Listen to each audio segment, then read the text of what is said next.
they're starting to pile in. Hey, real quick, since I know Mark's watching, since you're local, Mark, if you want in on HeavyCon 16, you need to send me an email super fast.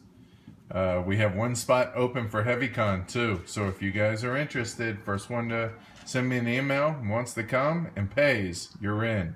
So there's that. All right, let's move on. So anyway, this literally was a total surprise. I had talked to Matt Calkins, and I'd sent an email to Rio Grande, and then I sent another email to Rio Grande, and I've never heard from them ever.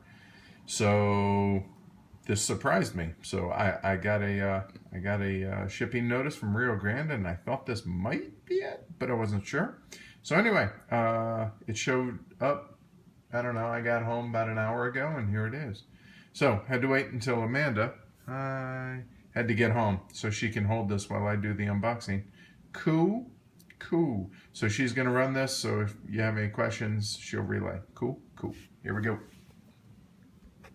right, guys. I'm gonna turn it. There we go. All right. So here, I'll actually do it upside down to me. So.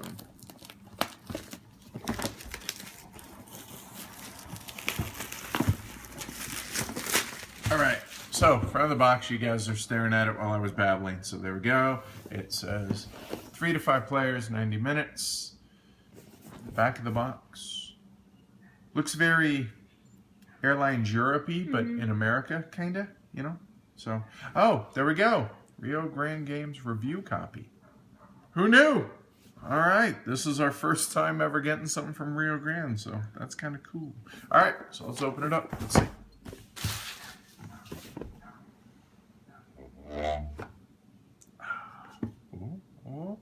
There we go. All right. So we'll start there. Well, that's a big board. Whoa. 6-panel board. Get it lay flat. There we go. I mean, there's so little information out there. I know the rule book was online for a little bit, and then it got taken down. Looks pretty basic, but looks interesting.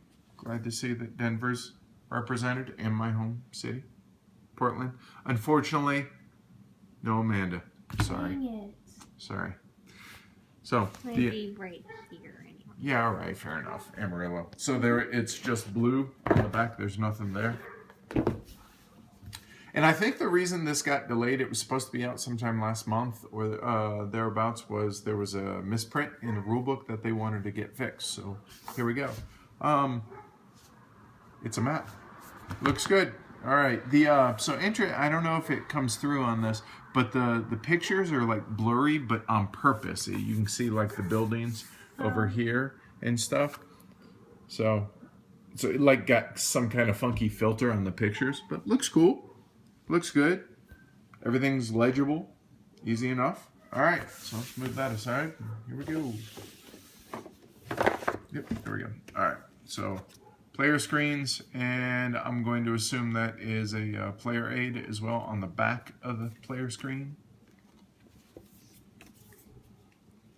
Buy our games. All right, more player screens. So that's going to be in player color. So there's white, red, purple. Since it's 3 to 5, there will be a couple more. Blue and gray, I think. Cool. So, player aid on the back of the screens, as I said. All right, rule book. So we'll get to that here in a minute. -40 bonds. So Martin Wallace lives, loan-wise, or something along those lines. It looks like. These look like pretty good, thick counters. Yeah, they pop out really easy. So yeah, and. Are they linen finish? I think they are a linen finish as well, which I'm a fan of, as you guys know. The rest of the counters, so looks like mechanics, oil, or something along those lines. So again, same punch board as the other, so it's going to be nice thick counters. Ton of bits, cards, and We don't need to talk about that. All right, so let's see. We got demand cards here. Deck 2, deck 1. So I guess we'll not be rebels and open deck 1. Maybe. It's got the little thing. Where does it open? You guys get to watch me. The joys of doing an unboxing, you get to watch me struggle trying to open. Any questions in the meantime so far? There we go. No. All right. All right, so the cards, they're solid enough. They're not linen finished, but they're like playing card almost. So I like the artwork. It carries that whole filtered, blurry kind of thing like that was on the board. Here, that's the tattered board. It was free. Rio Grande sent it to us to review. And that's the back of them. The flavor text is awfully small. It tells about the airplanes, the different airplanes. Like here at normal distance, it's really small. I mean, I can read it totally fine, but it's flavor text. Everything else is pretty clear. Like the symbology, both on the bottom and on the top, is totally clear there. So the flavor text is tiny. And conversely, ones that have text on them, you can read pretty easily. So flavor text, important text. So yeah, I think that's fine. All right. Let's see what else we got. So we got, these are starter cards. I guess they're not all purple, but get through. There we go. That's all the starter cards. They all have that back.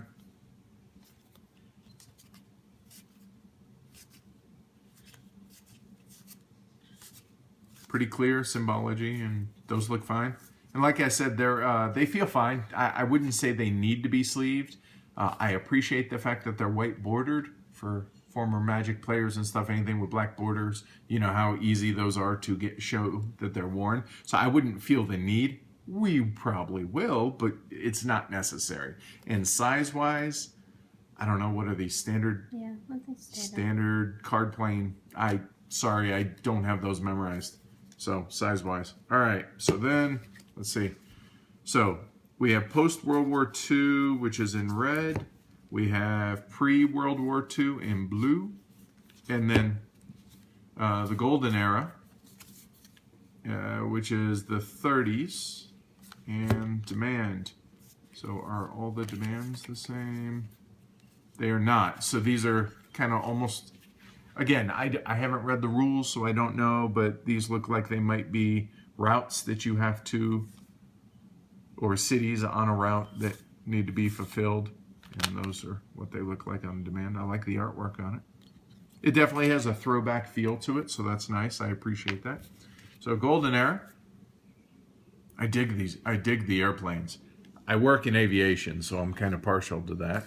DC-2s.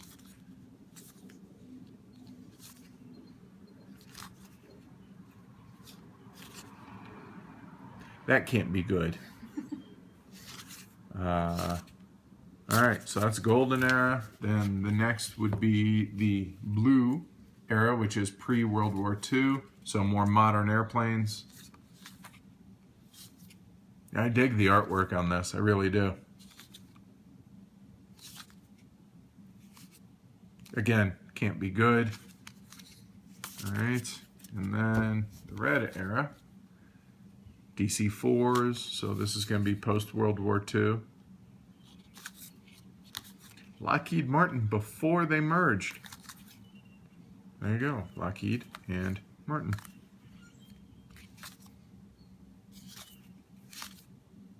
Nice. All right, so let's check out deck 2 while I struggle to open this. Any questions?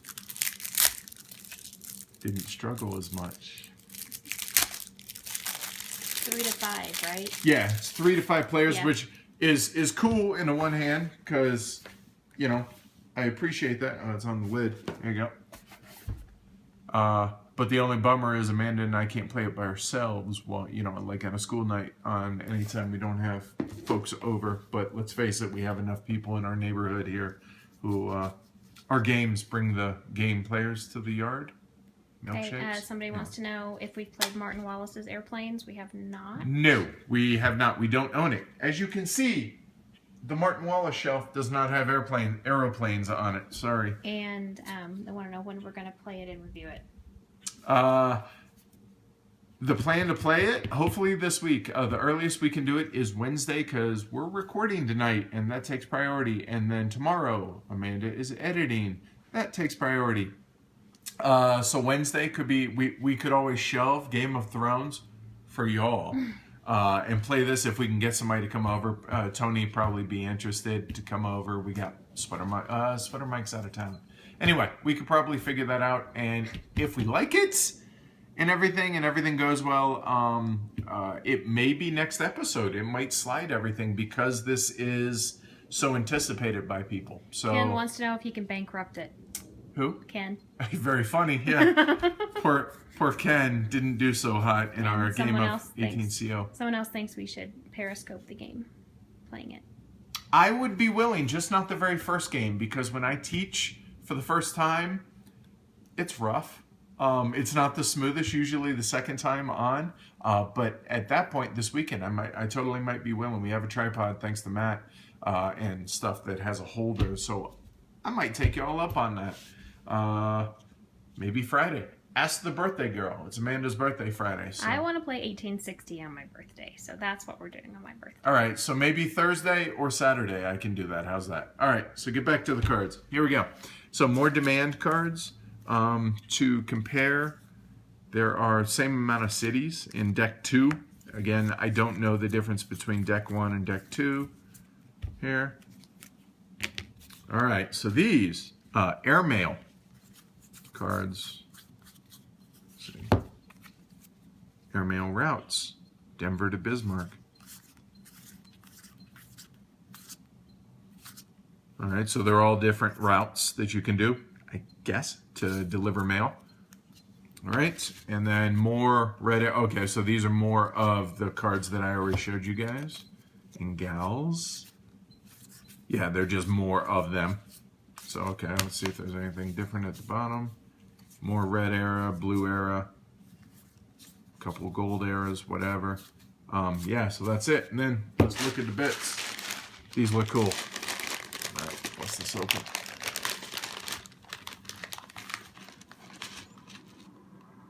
No, they're not 3D printed. I don't. Some of these might be. You can tell. All right, so there's little airplanes in different colors. Let me. Okay, so we have little airplanes. That's pretty cool. These look like they're layered wood. If not, they're not 3D printed. They're wooden. What am I saying? But I don't. If you guys are familiar with Key Market, and not many of you will be because it's like $300. We don't have a copy. Tony does, and they're like laminated wood, different layers all glued together. Totally fine though, but they look pretty cool. I think. Mm-hmm. They're pretty chunky, easy to pick up, easy to see on the board, as an example. So, be able to see them easy enough. Cool. All right. Then these are pretty cool. Let's see. Trying to get other stuff that is in here. So that would be some sort of marker, obviously. Cubes. Chunky cubes too. Those things are pretty big. Those I don't know size wise, but to put it in perspective to the airplanes, they're bigger than the airplanes. So that's cool for those of us with big fingers.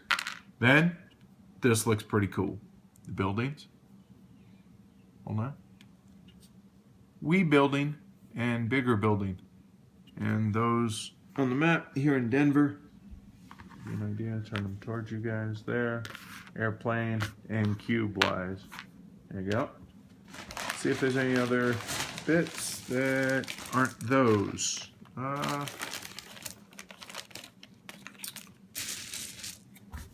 That looks like it as far as the types of bits. But they look pretty cool. They're chunky.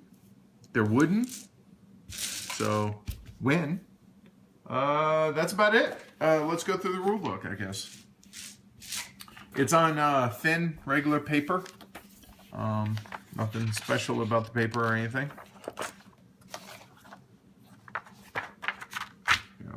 lay it flat. There we go. It's nice that it says how many there are of everything, etc., etc. I'm a big fan of that. The only thing I would prefer to see is when the game's set up, but it looks like there's just not enough moving pieces in this to where it's going to be too terribly hard to figure that out. Looks like different setup here based on player count.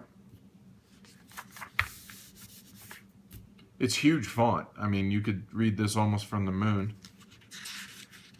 Example, another example.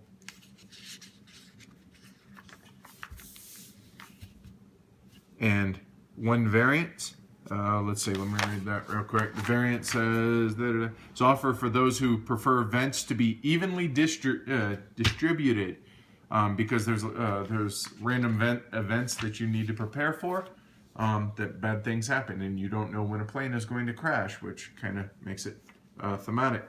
So it says Tin Goose is a game for 3 to 5 players about building an airline business in the dawn of commercial aviation. Players buy planes, build networks, manage disruptive events, and it takes 30 minutes per player. So you're looking at an hour and a half to 2.5 hours, according to the rulebook. That's it. Any other questions? All right, then hopefully we will try and get this played first thing Wednesday or Thursday if we can get somebody, and maybe Periscope a play of it, or at least the first part of the play and the rules, me teaching it on Saturday. So we'll holler at you all then. All right. Bye.